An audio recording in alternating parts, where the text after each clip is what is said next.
كتاب الله دستوري وخير الخلق أسوتنا، بسنته انجلى نوري. إننا افتقدنا الأخوة في الله والشعور بالجسد الواحد. لنا إخوان في فلسطين ماتوا جوعا وذبحوا بأيدي أعدائنا ونحن نتفرج. لنا إخوة في سوريا ونساء ذبحوا على أيدي أعدائنا ونحن نتفرج. لنا إخوة في الصومال يموتون جوعا ونحن نتفرج. إخواننا في بورما يشعل فيهم النار ونحن نتفرج. إخواننا في كشمير ذبحوا وانتهكت أعراض نسائهم ونحن نتفرج. المرأة في الشيشان جيء بها ووضع في أرحامها جينات الكلاب ونحن نتفرج. هل هذه أخوة؟ هل هذا هو الجسد الواحد؟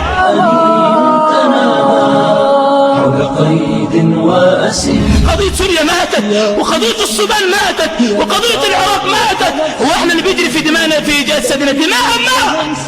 خبروني ما الذي يجري في أجسادنا؟ دم أبناء. لما نرى هذه الأشلاء، نظام نصيري كافر رافضي كافر يدعي أن عليا هو الله، ولا يصلي صلاتنا ولا يستقبل قبلتنا، وهو يرانا كلابا وحميرا وأنجاسا. فتراءى ببالي طيف آلام مريض. كيف أتصالح مع أناس يقولون أن أبا بكر كافر وأن عمر كافر، وصباح مساء يتقربون بسبهم لعائشة ويقولون اللهم لعن صنمي قريش أبا بكر وعمر ولعن ابنتيهما عائشة وحفصة. كيف لي أن أضع يدي في هذا؟ يا سيادة الرئيس، لا تكون كالخليفة العباسي المجنون الذي أدخلهم إلى بلاد المسلمين فتمكنوا منها. يا سيادة الرئيس، أقسم بالله قسما غير حانث أنه لن يكون صلحا مع إيران قط. فتراءى ببالي طيف آلام.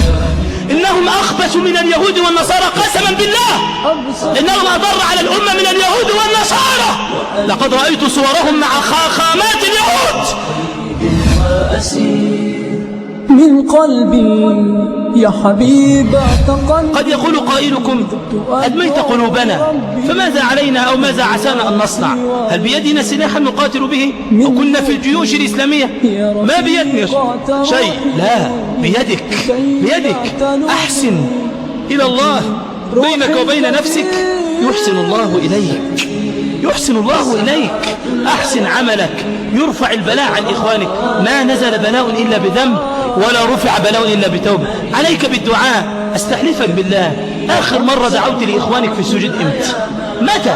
متى دعوت لهؤلاء الذين يقاتلون في فلسطين وضعت ديارهم وأموالهم؟ متى دعوت الذين في سوريا، الذين في العراق، الذين في بورما، في الصومال، في كشمير، في الصين؟